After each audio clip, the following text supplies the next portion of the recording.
तो महाराष्ट्र के अंदर चल रहे सियासी संकट के बीच एक और नया विवाद खड़ा हो गया है, जहां एक तरफ एकनाथ शिंदे लगातार भारतीय जनता पार्टी के खिलाफ मोर्चा खोले हुए हैं, तो वहीं अब इस चुनाव में की गई हेराफेरी को लेकर के रिकाउंटिंग की मांग तेज हो गई और इस पर एनसीपी के नेता ने एक बहुत बड़ा बयान दिया है। उन्होंने अपने बयान में रिकाउंटिंग को लेकर क्या कहा है, चुनाव आयोग के ऊपर क्या आरोप लगाया है, इसकी जानकारी आगे मैं आप लोगों तक पहुंचाने वाला हूं। साथ ही साथ खबर यह भी सामने आ रही है कि एक पत्रकार हैं आदेश रावल, इन्होंने तो यह आरोप लगा दिया है कि महाराष्ट्र नहीं बल्कि हरियाणा के अंदर भी, इनके भी बयान को सुनाएंगे। साथ ही साथ खबर दोस्तों यहां पर यह भी आ रही है कि मशीन को लेकर के बढ़ते विवाद और महाराष्ट्र के अंदर एक 95 साल के बुजुर्ग इस मशीन के खिलाफ आंदोलन पर बैठ गए थे, उनको लेकर के एक बड़ी अपडेट है। उन्होंने हालांकि अपना अनशन तोड़ दिया है। इसके पीछे उद्धव ठाकरे की तरफ से दी गई प्रॉमिसेस बताई जा रही है। आगे मैं आपको बताऊंगा कि 95 साल के ये जो बाबा आधो साहब हैं, इन्होंने अपना अनशन क्यों तोड़ा जो कि मशीन के खिलाफ था। उद्धव ठाकरे ने ऐसा क्या आश्वासन दे दिया उनको, इसकी भी जानकारी देंगे। उससे पहले आपको क्या लगता है दोस्तों, क्या हमारे देश में बैलेट से चुनाव होना चाहिए? कमेंट सेक्शन में अपना फीडबैक आप लोग जरूर दीजिए। वीडियो पसंद आए तो लाइक करिए, शेयर करिए। बात करेंगे खबर की। आप सब जानते हैं महाराष्ट्र के अंदर सब कुछ ठीक नहीं चल रहा है।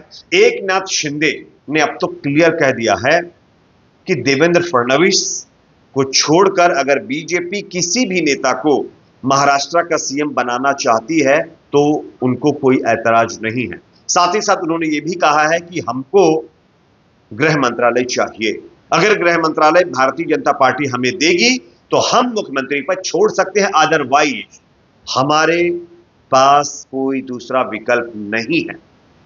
या तो हमें मुख्यमंत्री पद दे दीजिए तो हम खामोश रह जाएंगे, आप गृह मंत्री पद रख लीजिए, या फिर हमें गृह मंत्री पद दे दीजिए, आप मुख्यमंत्री पद रख लीजिए, हम खामोश हो जाएंगे।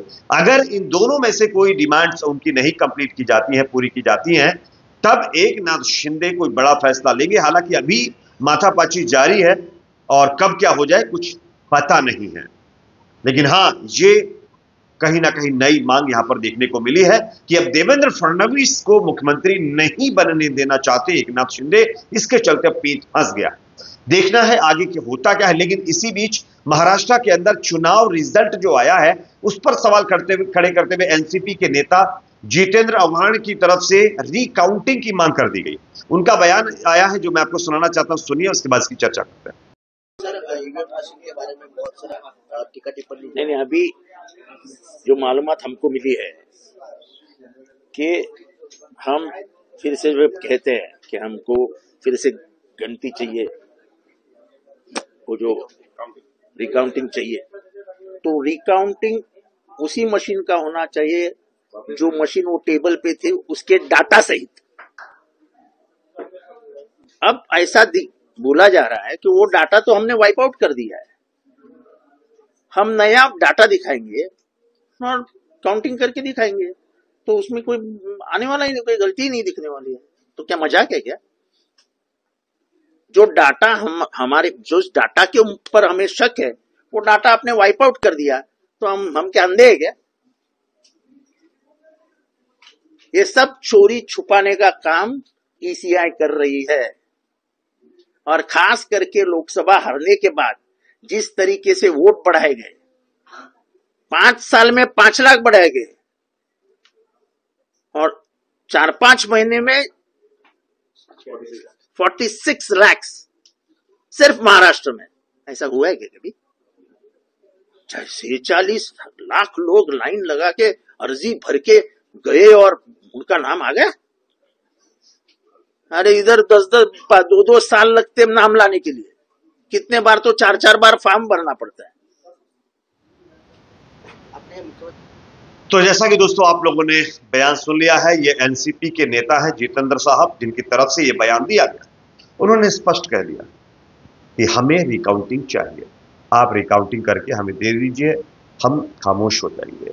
जबकि चुनाव आयोग पहले से ही वाइप आउट कर चुका इस डेटा को, तो मिटा हुआ चीज तो वापस आएगी नहीं। अगर आप नया डेटा देंगे भी तो जो खामियां होंगी वो निकाल दी जाएगी। इसको लेकर के वो कहीं ना कहीं चुनाव आयोग के ऊपर भड़क गए हैं और उन्होंने कई सवाल भी दाग दिए।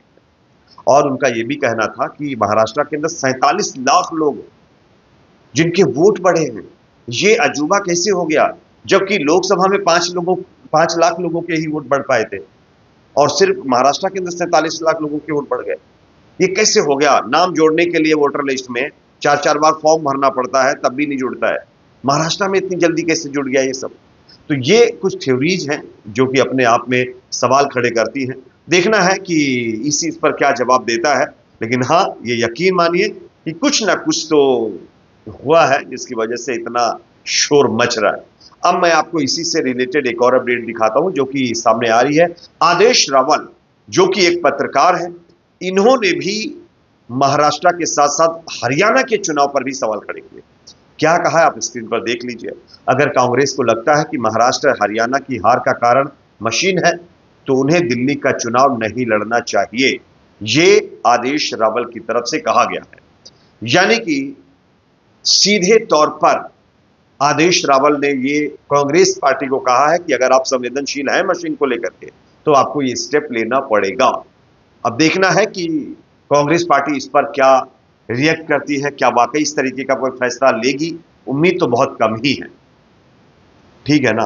वैसे हरियाणा के अंदर भी जिस तरीके से चुनाव रिजल्ट आए, उससे तमाम लोग काफी परेशान अभी भी, और उसके बाद हरियाणा का डबल डोज उन लोगों को मिला है जो लगातार इस चीज को तलाशने में जुटे हुए थे कि हरियाणा में ऐसा मैजिक कैसे हो गया। खैर, आपको क्या लगता है दोस्तों, क्या सारी चीजें निष्पक्ष हुई हैं? कमेंट सेक्शन में अपना फीडबैक दीजिए। एक और अपडेट जो कि सामने आ रही है दोस्तों, मशीन के खिलाफ 95 साल के बाबा आधव आंदोलन कर रहे थे, अनशन पे बैठे हुए थे, भूख हड़ताल पे बैठे हुए थे। अब उन्होंने अपना अनशन तोड़ दिया है। खबर आ रही है कि महाराष्ट्र के पूर्व सीएम उद्धव ठाकरे की तरफ से जाकर के बाबा आधव को मनाने की कोशिश की गई और उद्धव ठाकरे की बातों को मानते हुए बाबा आधव ने अपने अनशन को तोड़ दिया है। उन्होंने सीधे तौर पर इस बात को उठाया था कि चुनाव के अंदर इस मशीन के द्वारा वोट नहीं पड़ने चाहिए और जिस तरीके से एक तरफा चीजें की जा रही हैं, निष्पक्षता नहीं दिखाई जा रही है, इस पर उन्हें संदेह होता है और इस पर जब तक चुनाव आयोग को स्पष्ट तरीके से चीजें सामने नहीं रखेगा, जब तक वो हमारी मांगे नहीं मानेगा, तब तक हमारा अनशन जारी रहेगा। जिसके चलते काफी ज्यादा वो चर्चा में आ गए थे, लेकिन फाइनली उन्होंने अपना अनशन खत्म कर दिया है। उन्होंने ये भी कहा है कि महाराष्ट्र के अंदर जो चुनाव नतीजे आए हैं वो शॉर्ट कर देने वाले हैं, परेशान कर देने वाले हैं और इसकी निष्पक्षता से जांच भी होनी चाहिए। अगर ऐसी चीजें नहीं होती हैं तो हमारा भरोसा इन तमाम चुनावी प्रक्रिया से खत्म होता है। तो उद्धव ठाकरे की तरफ से शायद उनको कुछ आश्वासन दिया गया है, उनको समझाया गया है कि तमाम चीजों पर हम लोग काम कर रहे हैं, आप प्लीज अपने अनशन को खत्म कर दीजिए। तो उन्होंने अपने अनशन को खत्म किया है। खैर, आप इस पर क्या राय रखना चाहते हैं, कोई सजेशन आपका है वीडियो के रिगार्डिंग या फिर न्यूज के रिकॉर्डिंग या फिर इस मतलब जो है टॉपिक के रिगार्डिंग, तो कमेंट सेक्शन में जरूर रखिए। वीडियो पसंद आए तो लाइक करिए, शेयर करिए, चैनल पर नए तो सब्सक्राइब जरूर करें।